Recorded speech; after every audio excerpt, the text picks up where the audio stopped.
You ask Tiger to solve. This deals with linear equations with one unknown.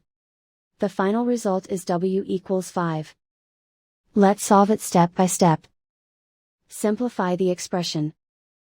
Expand the parentheses. Multiply the coefficients. Simplify the arithmetic. Expand the parentheses. Simplify the arithmetic. Swap sides.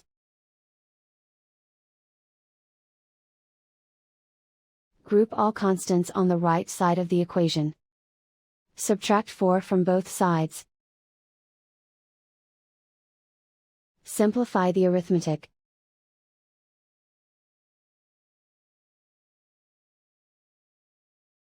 Isolate the w. Divide both sides by 3. Simplify the fraction. Find the greatest common factor of the numerator and denominator.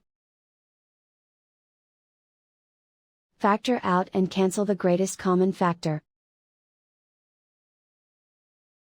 And so the final result is w equals 5.